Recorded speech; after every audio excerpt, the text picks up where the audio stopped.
It's my treat bag. Wants my treats. You want my treats? You don't get my treats. No. Like he's like trying to sit. He thinks if he sits, he'll get my treat. I'm sorry. These are horse treats. These are for Beau man. He'd be mad at me. I'm sorry.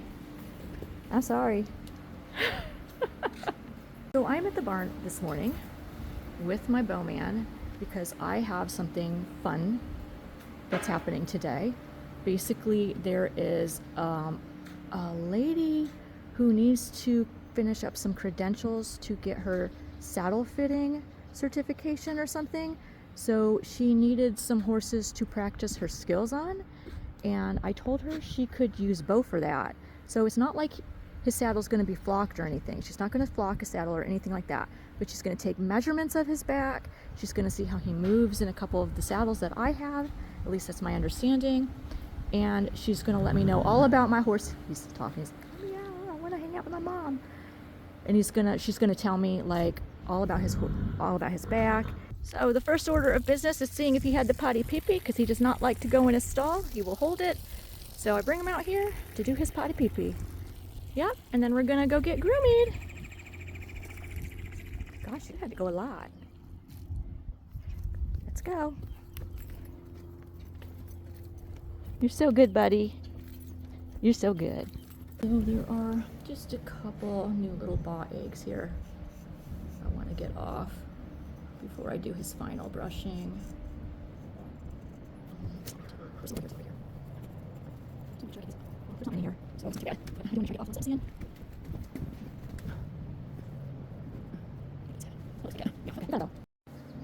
Look how good these feet are looking. It's about 3 or 4 weeks out from his last trim. That's really nice. Looks good so far. Looks good.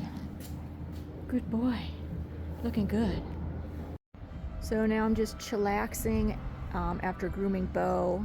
Just waiting for the saddle person to get here. There's my darling fur baby. There he is. We see you.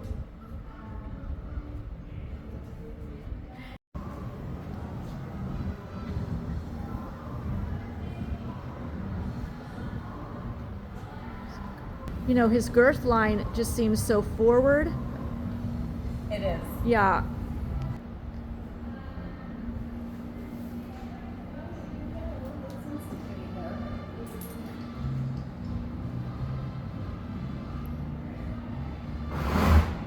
The tickle, buddy.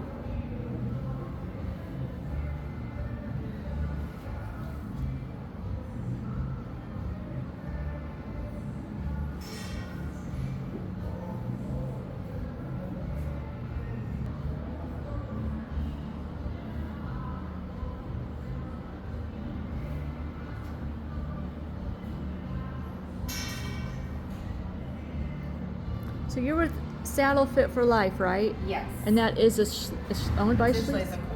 It's not. The program was developed by unkind. Okay. But it's not really affiliated with his saddles. Okay. He has a program of Schließlich saddle fitting. Okay. But this program is completely independent of Saddle Brand, and it really is focused on anatomy of both the horse and the rider. Okay. And trying to put those together in the most ideal way. Okay. So that we're comfortable, we're not causing the horse or the rider discomfort because things aren't fitting right, and we're balanced together properly so that we have the most effective use of our body. So it's kind of like an independent fitter, so you'd still be able to do other saddles and things like that, not just Schließlich. Yep. I always say Schließlich too. I always feel bad. This is the widest point of the shoulder. Okay. This is where we measure the angle of the shoulder, which ideally we want to match the angle of the saddle. A lot of saddle fitters will tell you need to match the angle of the wither. All of the science says we need to match the angle of the shoulder. Okay. If we think about a sliding barn door, if they're not parallel, it's going to stick. You can force it and you can break something, but we want those barn doors to slide nicely. It's the same thing with the shoulder. This shoulder statically is here, but as this horse steps forward, this shoulder comes up and back. and it needs to be able to slide underneath the saddle. If we don't have the same angle, we're gonna hit. The top of the shoulder is all cartilage. When we're banging, every time we take a step forward, we're damaging cartilage. We can't replace or repair that. Right. Once it's damaged, it's damaged. Right. So it's important that those angles match. This next line is the back edge of the scapula. This is as far forward as we want the tree of our saddle to sit. Okay. Now, obviously in a jumping saddle or a big Western saddle, we might have leather that's up here, Right. but it's not putting pressure. Right. So that's okay. But the actual tree, we do not want that to come in front of our shoulder blade. Okay. This line represents the last thoracic vertebrae. So we find the last rib, and we follow the line of that rib. About there, we lose it because it goes underneath the muscle. Okay. But we follow that same line up, and we find the end of the thoracic vertebrae. Okay. That is as far back as we want the saddle to sit. Okay. So this is our safe zone for the panels of our saddle. Okay. Because everything behind here is lumbar. The lumbar vertebrae are structured differently than the thoracic vertebrae. They have long wing-like processes on them that are not only sensitive, but they're easily damaged. Okay. And we have a sensitive reflex point here. Right. That is referred to as the bucking reflex. Yeah. And if you think about bucking horses, rodeo horses, they actually strap access pressure here that makes the horses buck. Okay. A saddle sitting here in a very sensitive horse will make them buck. Most horses, what we see is they hollow their back out to get away from that. When the back's hollow, the hind end can't engage, the front end can't move freely, so we don't want to put pressure on the lumbars. This line here is the end of his sternum. This is his natural balance point. Okay. What do you mean by balance point? How is that different from girth line, or is it the same thing? Our girth generally sits right in front of that. Right. Okay. But when we talk about balance, so our balance point also is in our sternum.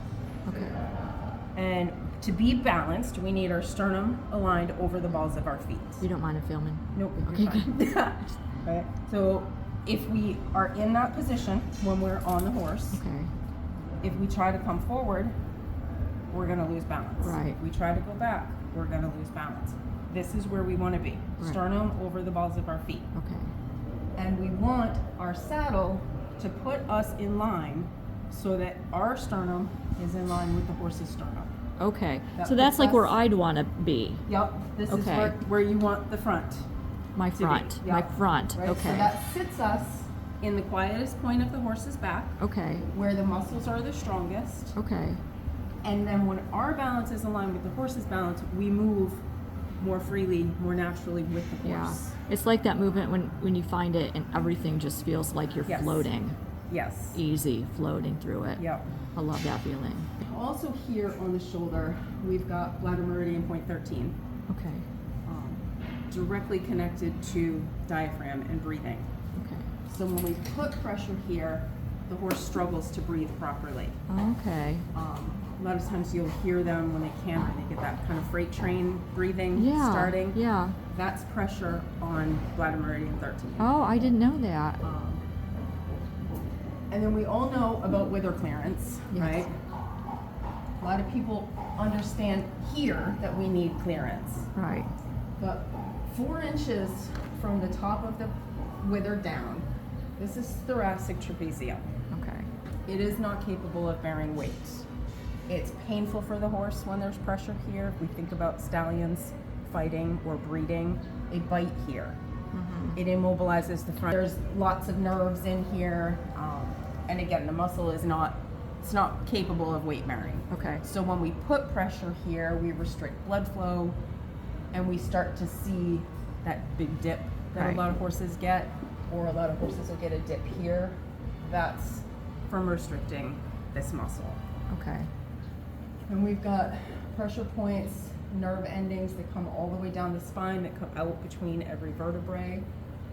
So we want to make sure that our saddle has enough gullet clearance so that as the horse bends and moves, we're not hitting those places either.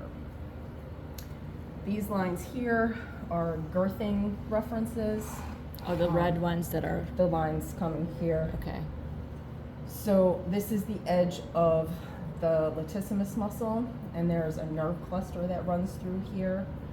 And this is the edge of the pectorals. Again, there's a nerve cluster there. Kind of think about it as if you put a buckle right on the edge of your calf muscle and Okay. tried to walk around with that. It would be painful. Yeah. So we want to avoid those areas with our girthing. So Okay. either in between, or a lot of times jump saddles, girth high. Yeah. And generally, if our buckles are between the panel and like there's a leather panel, if we're girthing on a leather panel, that will protect the horse. Okay. But we try to stay off of those two areas. Okay. We're looking to see, does the saddle fit the horse, right? You can palpate the shoulder, you can palpate that last rib and find the Show end. me where that is, because I always have trouble with that. Well, he's a little round. He is my roly-poly. But you can feel that rib there. Like, oh, right Yep. here. Yep. And then you go, And you just follow it up. and then I kind of feel where it starts getting lost in there. Yep. And then right about there, it goes underneath the That's all right. longissimus muscle. But you And just then- follow the same line up. Kind of like in, Yep. round in here. Yep. All right. Interesting. Oh, wow. You're still dusty, even though I cleaned you, buddy. Right, and then to the top line, I just kind of palpate down to feel where the top of that muscle is. Okay. And it's generally about 1.5 inches off the middle of the spine. Okay. And then you've got about 4 inches. Oh, I actually feel it. Yep, you can Where feel we- the dip there that's where the why- top of the muscle is. Wow. And then the longissimus muscle, which is what the muscle that man. runs here that we sit on, Right. it actually starts up here in the neck. It attaches to Okay. 4 cervical vertebrae, branches, right? And then Okay. it goes underneath the scapula and runs across the back and then branches again and has attachment points Oh, wow. in the hind end. So that's what they're This talking is- about when you're going over the back and you're rounding and stretching Yes. that out. This is the muscle in the back that is able to carry weight. Okay. It sits on top of the rib cage, and ideally we want most of the weight towards the middle. We want contact, but a little bit less towards the outsides. Okay. Because you have to actually weight this muscle in order for it to engage. Oh, really? Right. Okay. You know, Interesting. if we're just up there and we've got weight here and here, Okay, yeah. we call that bridging. Yeah. The horse will just hollow away from that because Okay. it's pressure. Now, some Right, people so have the we theory that the bridge and then the horse can fill up the space They within the won't, bridge. though. Okay. It's nice in theory and it sounds like it would work. Right. But when you put pressure sensitive saddle pads and all of the high tech stuff and actually measure and see what's happening under there, they don't. Okay. Because the pressure on the two ends is too high and they just try to get away from it. Okay. You go both more forward Okay. on the right side. So you said for the dominant side, he's left side dominant. Yes. And the shoulder on the weaker side is the smaller shoulder. Correct. Smaller, a little bit lower down, a little bit more forward. Okay. Interesting. Yeah. You know, just like you're born right-handed or left-handed, horses are born that way. Yeah. And you can see it when he tries to paw the ground. It's with that left hoof. Yes. Yeah. You're learning about yourself.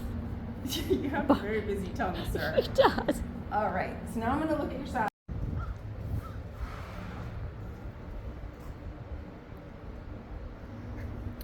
And everyone, this is his Albion style.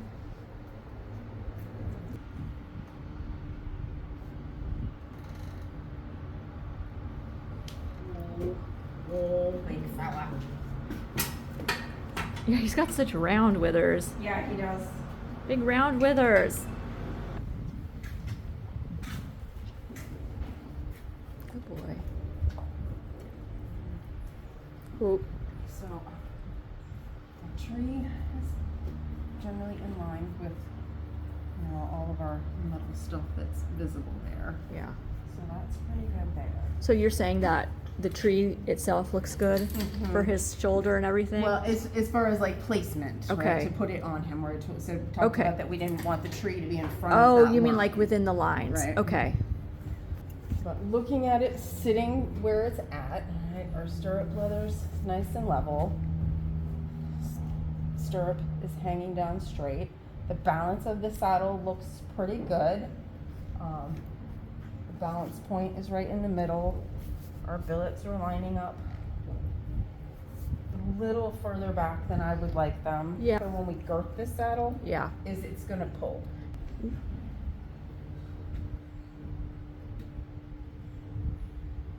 So we just had the Albion on him and we were out there lunging a minute. Now we're just going to see how his back looks after that, like where the dust is. Right here, we've got a little bit of excess pressure. Obviously, we're getting pressure here. And then if you stand from behind and look,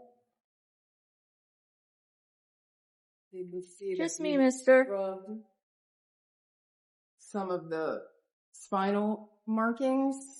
You're all right, buddy. You're all right, buddy. All right, so we would like a little bit more clearance this way. Okay. And where was he hitting it? You can Right see some here. of, you can Oh, see some of okay. the spinal markings are rubbed Okay. from where that saddle was rocking Right. back and forth. And I feel like it's sitting like up. So this is our zone, right? Mm-hmm. And you can see where the panel sits here. So we've got all this space in our safe zone where we're not distributing any weight. Okay. Do you see that? Yeah. And the panel is sitting like up here. That one fits him almost like a glove. But I'd be interested to see what you think. Just statically, I think I like this saddle better. I'm going to measure the angle of it and see whether or not. Start.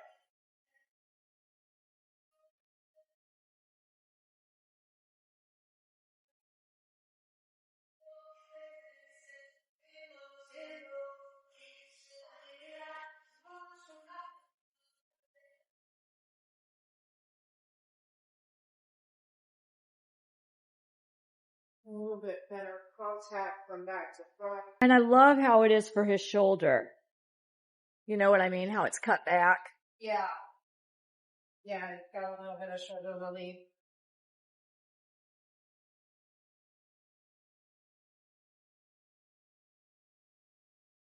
In terms of like this. Yeah. Right, so we got like a lot of rounded here, and he's pretty flat. Yeah.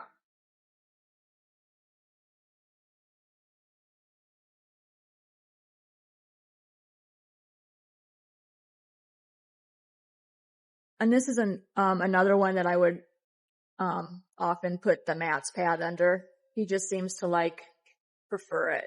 Yeah. You know.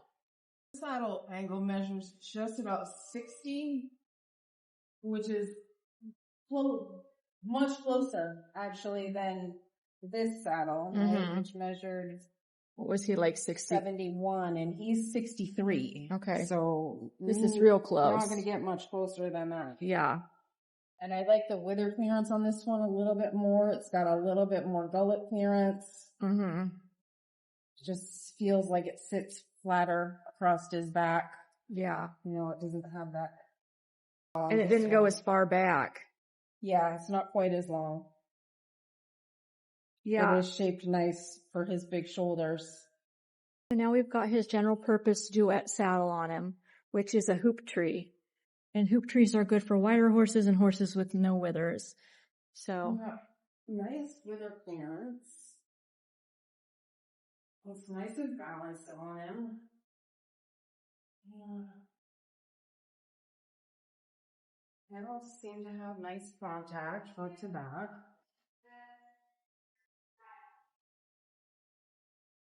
Like everything, it's too long, but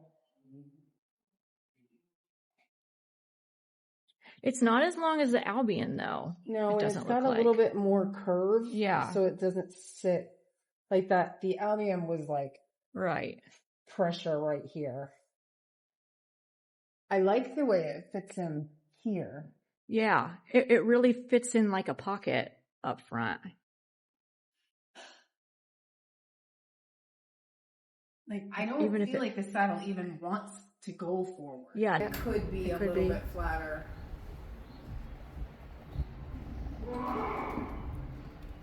And you think that could be a flocking thing? Yeah. Yeah.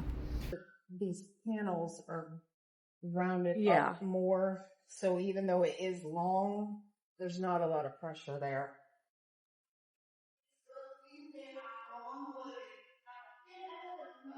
Right, so Beau's evaluation is over. His back evaluation is over. We went through 3 saddles. We went through his Albion style, his Schlise, am I saying that right? Victory, and the Duet. I can't remember the name of the Duet, but it's a GP saddle. We looked at all those. We didn't lunge him in the GP saddle, the Duet, because he was getting tired from being lunged, because he was first lunged without the tack, and then in the style, and then in the Schlise.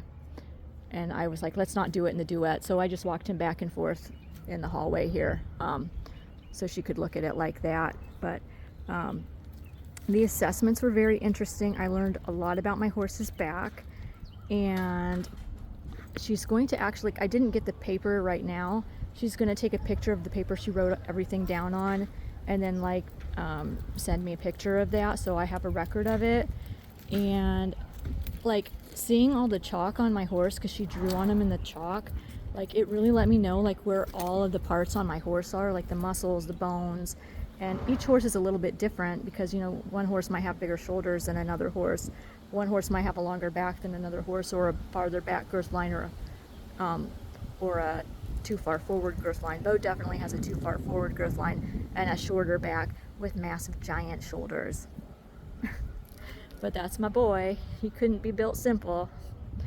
But yeah, it was so interesting. So interesting. So it wasn't really a saddle fitting, but it was just like a back assessment.